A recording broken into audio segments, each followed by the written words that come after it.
Well, welcome to this fourth week of devotions. I've really enjoyed putting these together, and this is on the topic of spiritual formation and leadership. And on this one, I'm going to talk about a topic that's very dear to me, and it's a topic in leadership and spiritual formation that there is plenty of integration between the two, but also it's a topic that I think many people don't realize when it comes to being a leader, and that's sacrifice.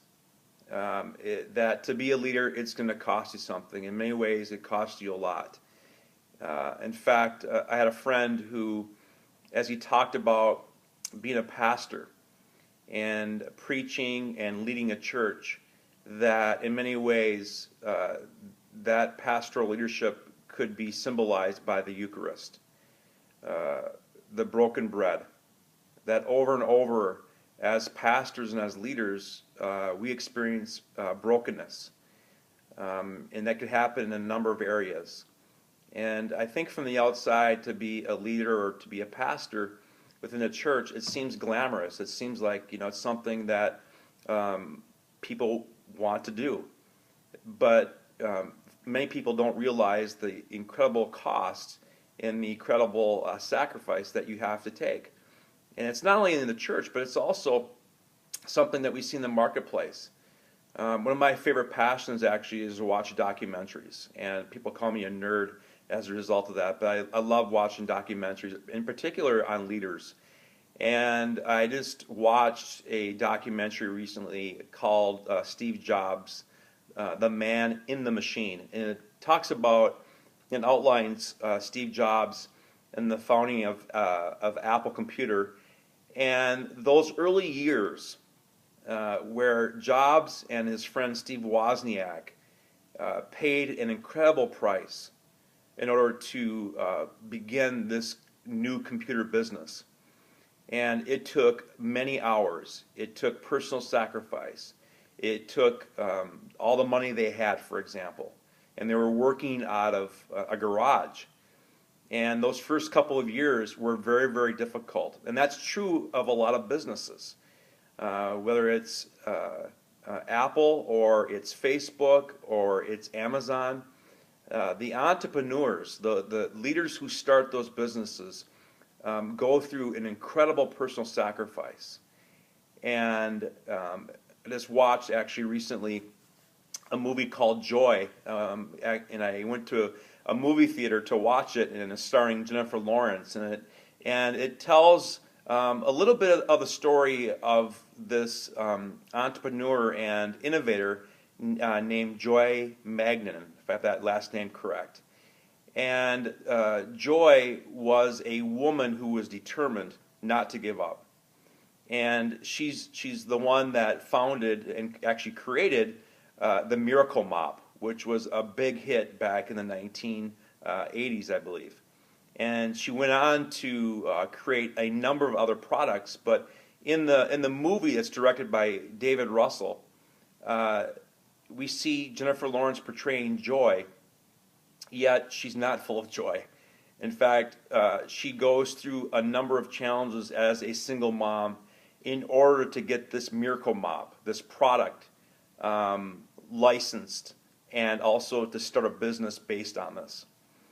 And I really encourage you, if you're interested in watching a movie or a film on leadership, Joy, starring Jennifer Lawrence, is a really good example of it, or the documentary on Steve Jobs.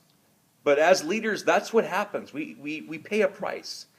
And that's why not many people end up in leadership roles for a very long time. Unfortunately, there's a number of people that step into leadership roles, but over time, something happens.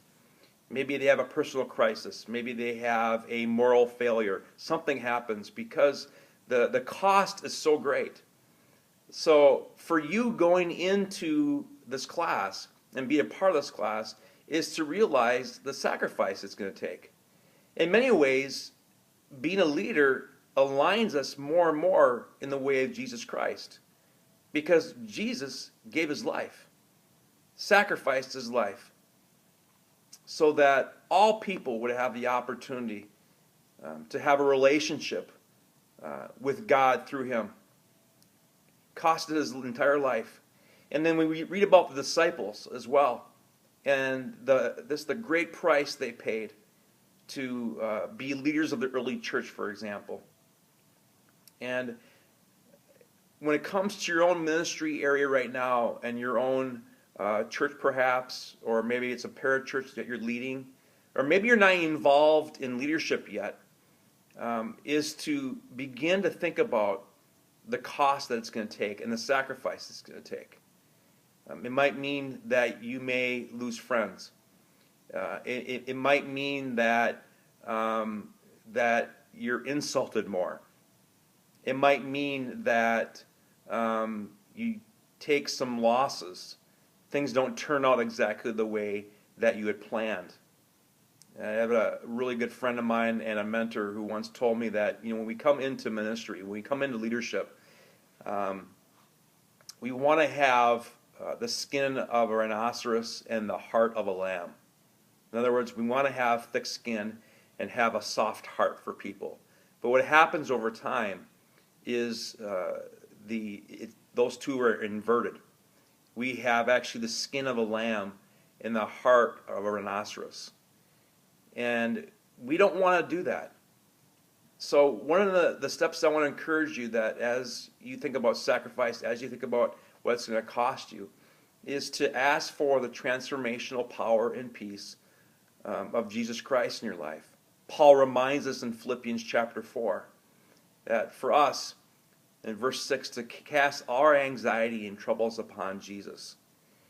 And as we do, that he'll give us a peace that passes all understanding.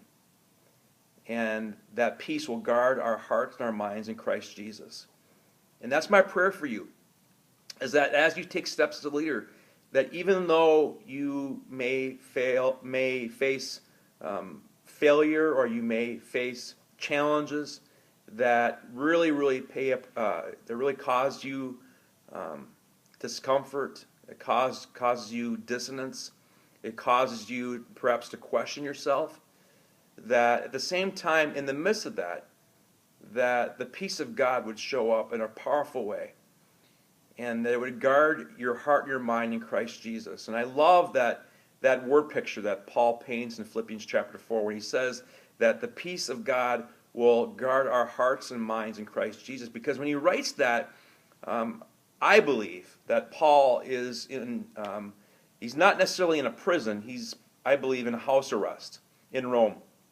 And I believe he has a soldier or two that's right next to him. And I think when he pens those words in Philippians chapter 4, is that he has this mental image that the peace of God is like a soldier that guards us. Just like that soldier was guarding and watching over Paul as he was a prisoner. Well, one more passage I want to talk about when it comes to paying a sacrifice and paying a price in leadership is the story, and I'm going to go backwards now in the Bible, is to look at the story of Abraham in Genesis chapter 12, which is a critical part of the Bible. If you haven't been really familiar with Genesis chapter 12, it's the call of Abraham. And I believe that many things of the Bible that come after this really flow and find its source in this Abrahamic covenant. And God says to Abraham, "Go from your country and your kindred and your father's house to the land that I will show you. I will make you into a great nation, and I will bless you. And I'll make your name great, so that you will be a blessing." Now that all sounds really good. It's like, wow, God is going to make Abraham famous. His name's going to be known. In fact, we know it to this day. We even have a song called Father Abraham. And that Abraham would be a blessing. It says here in verse 3, Yahweh God says, "I will bless those who bless you, and the one who curses you I will curse, and in you, all the families of the earth shall be blessed." So Abraham went. So he leaves his father's household, and he's in the land of Ur. That's where he's grown up. Very affluent. Abraham, we believe, was very affluent, and his family's very affluent. And he leaves behind all that to go to the land that God is going to show him. Not exactly the specific GPS mapping system. I love how vague that is. God tells him, go to the land that I'm going to show you. So Abraham has no idea where he's going. But he leaves anyways. And he trusts God in the midst of that. And I'm sure as he convinced his wife Sarah, and as he convinced his household, he had hired hands with them, perhaps some family members as well, that he had to convince all of them, well, we're going to a land that God's going to show us. And they leave behind a future, probably a future inheritance that Abraham would have received from his father. Leaves behind comfort, leaves behind their area where they grew up, and then goes into a different land. And as we read the story of Abraham, if you were to trace his story from Genesis chapter 12 and going forward, Abraham as a leader, in fact, Abraham means the father of the nations or the king of nations, that Abraham as a leader pays an incredible price over and over and over again. For example, if you were to fast forward from chapter 12 to go to chapter 18, God's promise that Abraham and Sarah would have descendants, that they would have children in their advanced age. And Abraham and Sarah trust him in doing that. That's one of the reasons why they leave behind where they're living in Ur to go to the land that God's going to show them. And yet, from chapter 12 to chapter 17, not 18, but chapter 17, it had been 25 years where God had not spoken to them. So everything's sort of in limbo. They hadn't heard from God for 25 years. In fact, in chapter 17, we find out Abraham is now 99 years old and is probably wondering, this promise of God, is this really going to happen? So they waited and waited and waited for 25 years for God to bring them a son. And it doesn't happen. And through that time, Abraham and Sarah pay an incredible price. Can you imagine the frustration? Can you imagine the doubt? Can you imagine the turmoil that they faced during that time? Really wondering if God was going to come through. Well, likewise, in our leadership, in our ministry areas, that we're going to pay a similar price. There's going to be times where we're waiting on God.